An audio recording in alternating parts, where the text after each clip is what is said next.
Village పోరీ స్టోరీకి స్వాగతం. మరో ఎపిసోడ్ తో మీ ముందుకు వచ్చాను. సోను యొక్క మొదటి సవాలు. తరువాత ఉదయం సోను మునివేళ్ల జరిగిన పని వల్ల అలసిపోయి మెలకు వచ్చింది. అతని చేతులు నొప్పితో నిండిపోయాయి. మరల నిద్రపోవాలనే ఆకాంక్ష కలిగింది. కానీ అతను ఋషి మాటలను గుర్తు చేసుకున్నాడు. 7 రోజులు ఆపై నేను మాయను చేస్తాను. ఇది నిజంగా పనిచేస్తుందా? స్వల్ప ఆసక్తితో, కొంత అభ్యంతరంతో అతను గ్రామ బావి వైపు నడిచాడు. ఋషి ఇప్పటికే అక్కడ తన సహజమైన ప్రశాంతమైన చిరునవ్వుతో వేచి ఉండేవారు. ఆహా, తిరిగి వచ్చావు.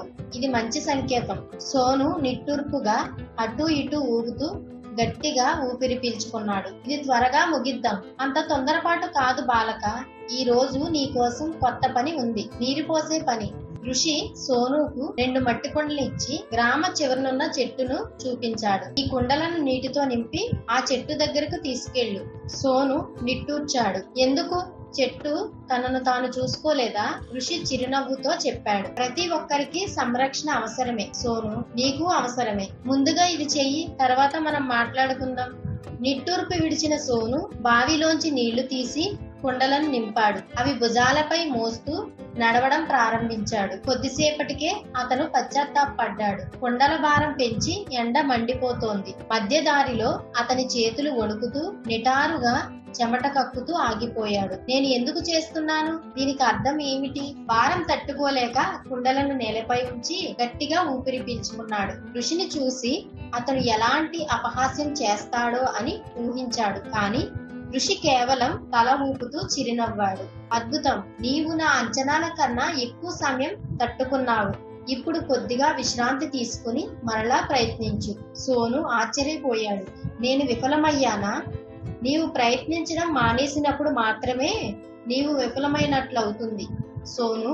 ఇప్పుడు మళ్ళీ ప్రయత్నించు. సహనానికి గుణపాఠం. కొద్దిసేపటి తరువాత సోను మరోసారి ప్రయత్నించాడు. ఈసారి అతను నెమ్మదిగా జాగ్రత్తగా అడుగులు వేశాడు. ఇది కష్టమే, కానీ మొదటిసారి కంటే కొంచెం తేలికగా అనిపించింది. చెట్టు దగ్గరకు చేరుకుని కుండలను ఉంచి తన ముఖాన్ని తుడిచాడు. అతడు అలసిపోయాడు, కానీ కొంత గర్వంగా అనిపించింది. ఋషి అక్కడికి చేరుకుని చిరునవ్వాడు. చూడు, నీవు సాధించావు. ఇదే పురోగతి. సోనుకు వాదించే శక్తి లేకపోయింది. ఇది రాబోయే కొన్ని రోజులు కొనసాగిద్దాం అని ఋషి చెప్పాడు. సోను ఆవేదనతో అంగీకరించాడు. కానీ లోపల లోపల అతనికి ఇది నమ్మకం కలిగించింది. తదుపరి 5 రోజుల పాటు సోను అదే పనిని పునరావృతం చేశాడు. ప్రతిరోజు కుండలు కొద్దిగా తేలికగా అనిపించాయి. అతని అడుగులు మరింత స్థిరంగా మారాయి. 7వ రోజు వచ్చేసరికి విచిత్రమైన విషయం జరిగింది. ఇక అతనికి అలసట అనిపించలేదు. అతను బలంగా అనిపించాడు. అదిగో, ఋషి చెప్పిన మాయ ఇదేనా? ఆ రాత్రి తన జీవితంలో తొలిసారి సోను ఒక విజయ భావనను అనుభవించాడు.